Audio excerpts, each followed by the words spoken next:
La psicología se centra principalmente en el estudio del individuo. Cómo un individuo aislado piensa, se comporta o siente. Sin embargo, la psicología social trata de comprender el comportamiento humano en su contexto más amplio, en el contexto social. Los psicólogos sociales estudian los distintos modos en que las personas se influyen unas a otras. El contexto social es el lienzo donde pintamos nuestras vidas. Es donde las relaciones con los demás tienen lugar. A lo largo de toda la vida, desde el nacimiento hasta la muerte, la gente está ahí, con nosotros. Nos premian y nos castigan, nos animan y nos frustran, nos hacen reír y nos hacen llorar. La mayoría de las veces, el entorno social enriquece nuestras vidas. Precisamos de las otras personas para alcanzar todo nuestro potencial. El aislamiento significa ser vulnerable a multitud de patologías, tanto físicas como mentales. Pero también, a veces el entorno social está en contra nuestra, amenazando nuestra integridad e incluso nuestra vida.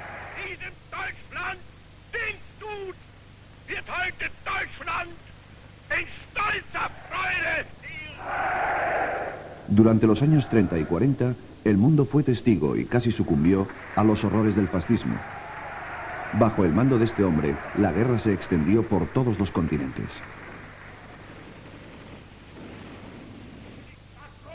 Adolf Hitler consiguió crear una estructura social suficientemente poderosa para controlar completamente la nación alemana. Con la ayuda de la propaganda, a una escala desconocida hasta entonces, los altos mandos nazis fueron capaces de justificar incluso la tristemente célebre solución final.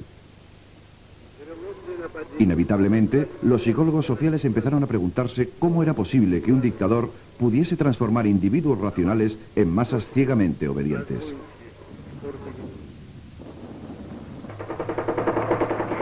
Con el destino del mundo pendiente de un hilo, las respuestas a estas preguntas adquirieron una importancia crítica. De este modo, un grupo de investigadores norteamericanos realizó un estudio sobre cómo los líderes afectan directamente a sus seguidores y sobre cómo los grupos cambian el comportamiento de los individuos. El equipo estaba dirigido por Kurt Lewin, un refugiado de la Alemania nazi. Lewin quería demostrar que era posible formular hipótesis sobre temas socialmente importantes como el poder de los líderes y ponerlas en práctica en experimentos controlados. En un momento en que la psicología se centraba en el estudio de ratas en laboratorio y no en personas, el enfoque dinámico de Lewin significó un cambio radical. Era el inicio de la psicología social moderna. Lewin y sus colegas estaban fascinados por el modo en que los dictadores eran capaces de moldear el comportamiento de los individuos vistiéndoles de uniforme, dándoles una nueva identidad como miembros de un grupo. En 1939 realizaron un experimento único para establecer los efectos de distintos estilos de liderazgo en la forma en que la gente se comporta en los grupos. Empezaron organizando 3 grupos de chicos que se reunían después del colegio. Cada grupo tenía un líder que había sido preparado por los investigadores para interpretar 3 estilos muy distintos de liderazgo. Cuando actuaba como un líder autocrático, tomaba todas las decisiones para el grupo. Cuando actuaba como un líder liberal, su trabajo consistía en dar total libertad al grupo sin casi ningún tipo de guía. Cuando actuaba como líder democrático, animaba activamente y ayudaba al grupo a tomar decisiones. Cada 6 semanas, el líder cambiaba de grupo. En otras palabras, cada grupo de chicos pasó por los 3 tipos de liderazgo bajo 3 hombres distintos. Bajo el líder autocrático, los chicos trabajaron más duro, pero solo cuando éste vigilaba. Eran más agresivos y hostiles y mostraban más sumisión al líder. Se comportaban como fascistas en miniatura. Cuando el grupo convivió con el líder de estilo liberal, se hizo poco. Los chicos hacían el mínimo trabajo posible y de la peor calidad. La libertad absoluta sin ningún tipo de guía les llevó al caos. Sin embargo, cuando los grupos fueron liderados democráticamente, mostraron los más altos índices de motivación y originalidad y mayor intercambio de elogios. Y para el equipo de investigación, los resultados fueron alentadores. El liderazgo democrático funcionó mejor. en una coyuntura en que la dictadura había alcanzado un notable arraigo en Europa. Pero debemos aprender otra interesante lección de esta experiencia.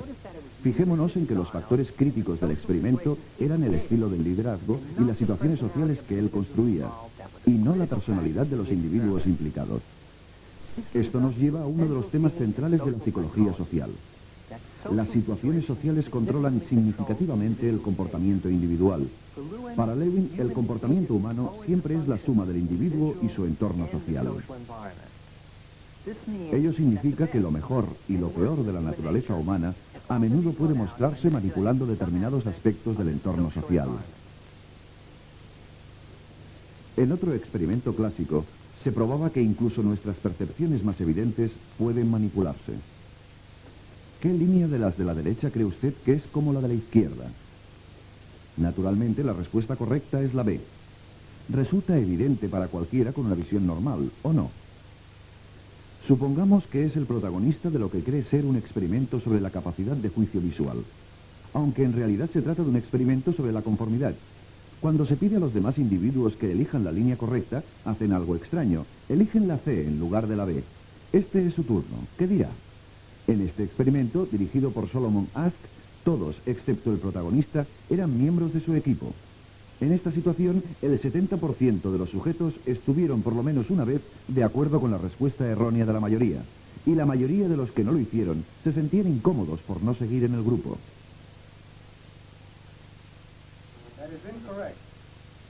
La conformidad final, la obediencia total al líder, se investigó en un controvertido experimento de laboratorio llevado a cabo por este investigador, Stanley Milgram, antiguo alumno del Solomon Asch. Milgram se preguntaba si las malas acciones de los nazis eran el resultado de sus defectos personales o si cualquiera tiene la capacidad de llevarlas a cabo si las circunstancias son suficientemente poderosas. En 1961, cuando el hombre de confianza de Hitler, Adolf Eichmann, era juzgado por sus crímenes de guerra, Milgram quiso averiguar hasta qué punto sería capaz de obedecer órdenes la gente corriente. ¿Sería capaz, como Eichmann, de ejecutar a un extraño si se lo ordenaban? En el experimento de Milgram, se pagó a un individuo para que participara en lo que él creía ser un estudio sobre la memoria. Se le pidió que representara el papel de un profesor ayudando a alguien a mejorar su memoria.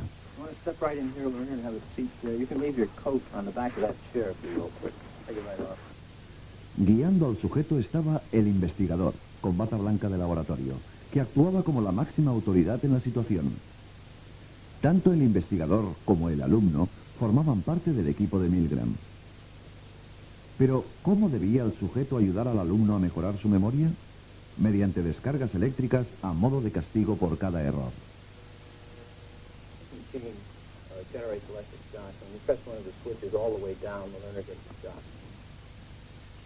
Las descargas fueron inicialmente leves, pero fueron incrementándose con cada error hasta resultar potencialmente mortales. A pesar de que en realidad no existían tales descargas, el sujeto maestro creía estar castigando al alumno. Continue, please. Go on. Red.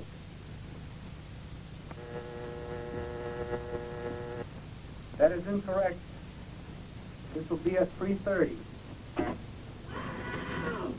The correct phrase is rich boy. Let me out of here. Let me out, I tell you. Let me out of here. Let me out of here. You have no right to hold me here. The next phrase is fast. Let me out. Let me out. Let me out of here. Let me Bird, out. cars, train, plane. Continue, teacher. ¿Qué haría usted en esta situación? ¿Continuaría? That is incorrect. This will be 3:45. The correct answer is fast bird. The next one, blunt.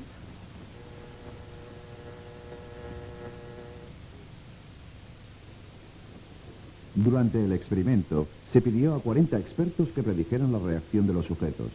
Estimaron que la mayoría no pasaría de los 150 voltios y que solo uno de cada 1000, el sádico, llegaría a los 450 voltios. En En realidad, 2/3 de los sujetos llegaron hasta el final.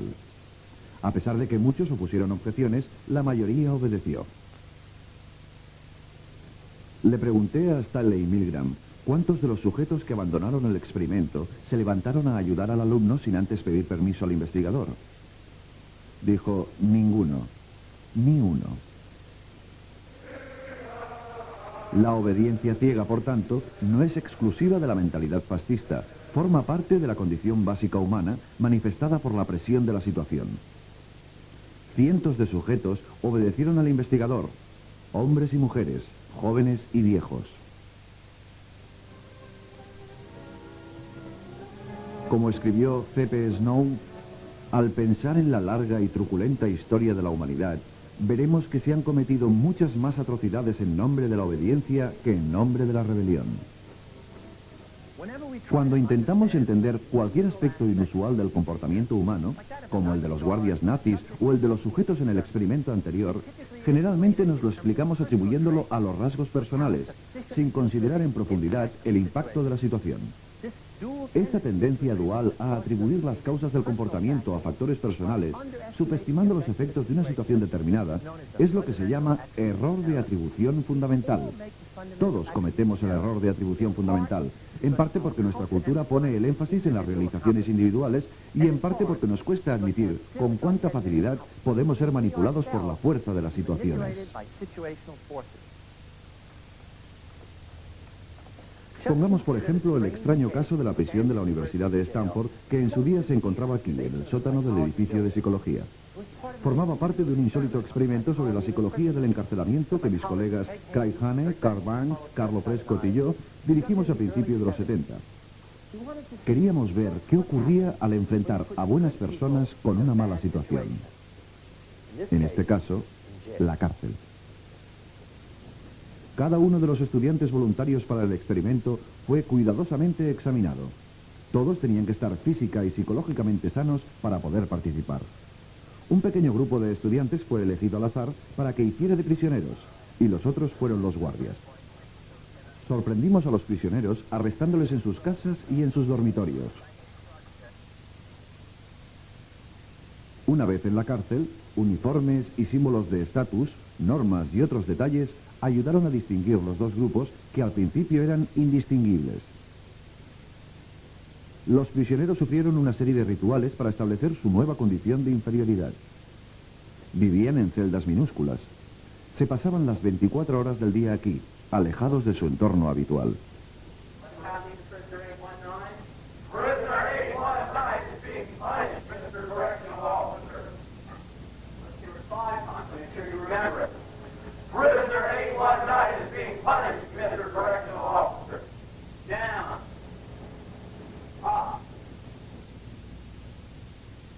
Sin embargo, los guardias hacían turnos de solo 8 horas y cuando no estaban de servicio, volvían a su rutina diaria de estudiantes.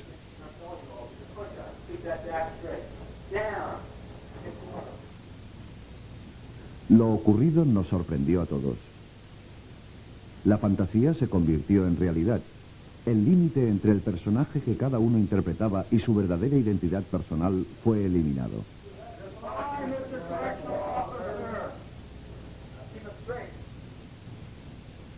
Jóvenes encantadores se convirtieron en guardias brutales. Muchachos sanos enfermaron.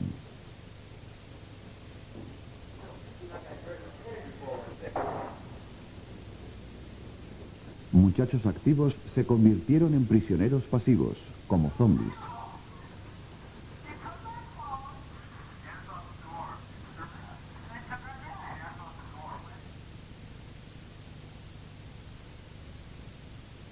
La situación alcanzó tal gravedad que muchos de los prisioneros desarrollaron reacciones de estrés extremas y tuvieron que ser liberados. Pero ninguno de ellos dijo, abandono el experimento. Habían perdido toda perspectiva.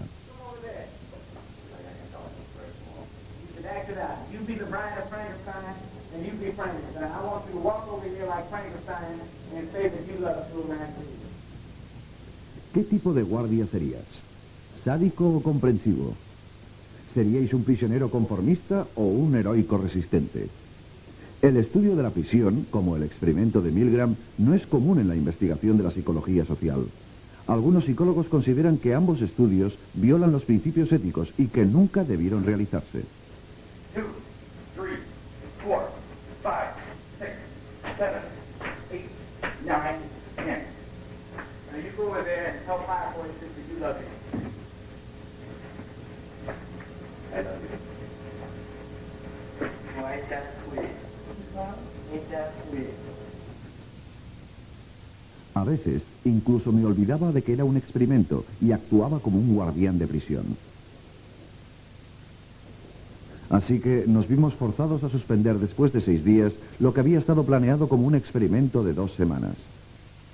¿Cómo es posible que personas esencialmente buenas hicieran cosas tan terribles? Ello explica por qué todos tenemos una parte buena y una mala, en espera de una buena o mala situación para manifestarse. Y cuando la situación ha pasado, volvemos a ser de nuevo nosotros mismos otra vez. Seguimientos extensivos llevados a cabo durante muchos años no revelaron ningún efecto negativo a largo plazo en los participantes en el experimento de la prisión. En todo caso, muchos dijeron que había sido una experiencia positiva, ya que les había permitido ver una parte de sí mismos que jamás habrían imaginado.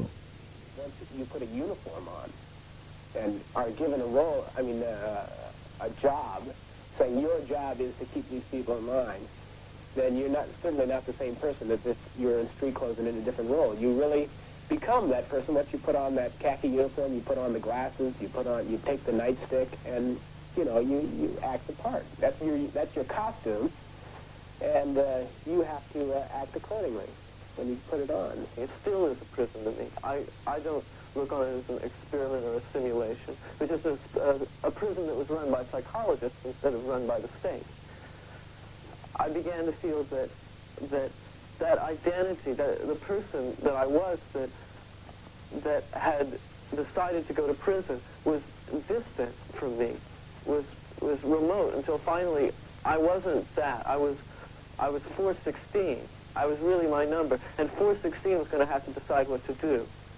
It let me in on some knowledge that I've never experienced firsthand. I've read about it. I've read a lot about it, but I've never experienced it firsthand. I've never seen someone turn that way. And I know you're a nice guy. You know? You understand? I do. I do know you're a nice guy. I don't get bad because I know what you can turn into. I know what you're willing to do. If you say, oh, well, I'm not going to hurt anybody. Oh, well, it's a limited situation. It's over in 2 weeks.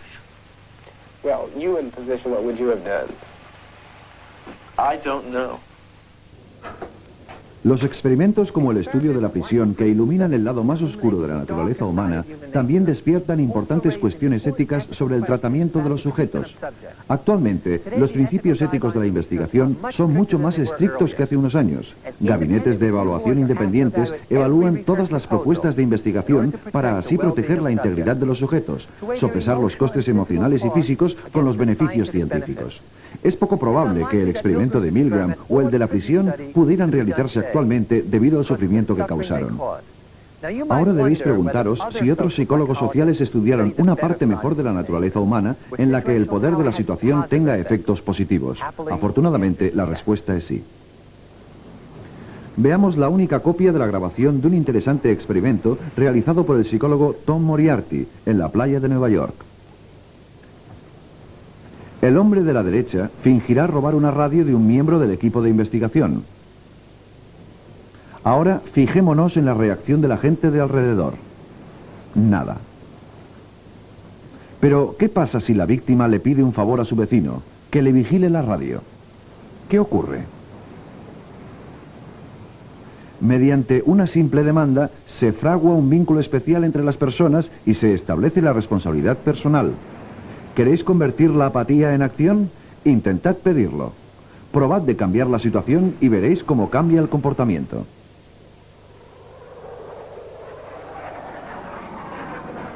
Uno de los mejores ejemplos del poder positivo de las situaciones es un experimento dirigido por la psicóloga Ellen Langer, de la Universidad de Harvard. Langer quería saber si cambiando la situación en una sesión de entrenamiento aéreo mejoraría la visión de los sujetos estudiados. ¿Mejoraría su visión si eran tratados como pilotos? Ellen Langer preparó un experimento para responder a esta pregunta. Nosotros preparamos el entorno para su experimento con un sofisticado simulador aéreo. Estos ordenadores simulan una experiencia de vuelo tan real que las fuerzas aéreas entrenan aquí a sus pilotos. Si los sujetos creen que los pilotos deben tener buena visión, ¿es posible que el poder de la situación mejore realmente su capacidad de visión? One of the most important visual tasks a fighter pilot can be asked to perform is to identify markings and features on another airplane. LEFOD. Langer seleccionó cadetes de las Fuerzas Aéreas ROTC como sujetos. Todos pasaron un examen de visión estándar. Ninguno de ellos conocía el verdadero propósito del experimento. La mitad de los sujetos, elegidos al azar, vistió con el traje de vuelo. Después, el instructor realizó una prueba con cada uno de los sujetos mediante el simulador de vuelo.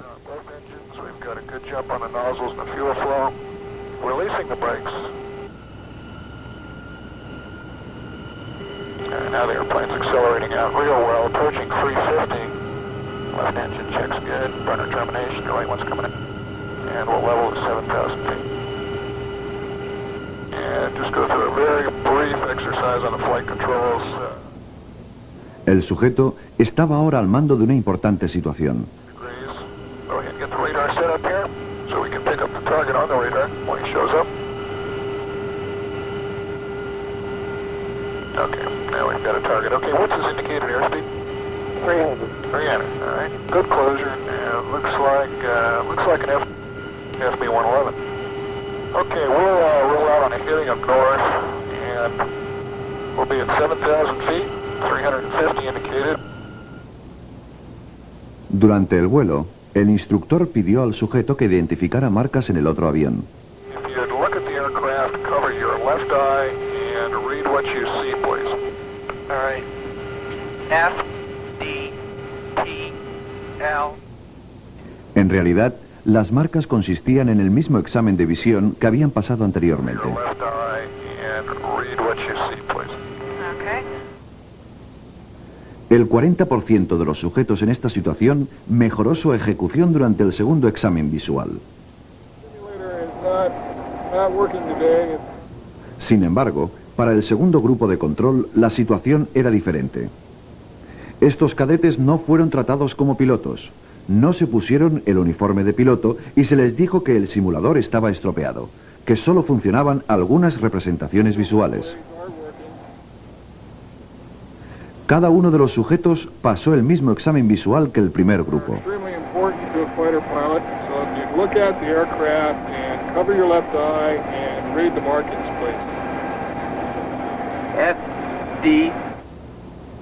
Sin embargo, ninguno de ellos mejoró su marca. La situación no era lo suficientemente poderosa como para afectar su capacidad de visión.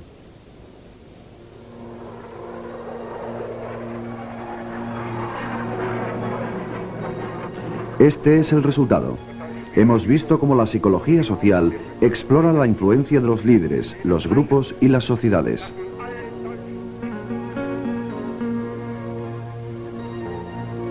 Cómo los investigadores tratan de descubrir los misterios de la naturaleza humana mediante experimentos y estudios de campo.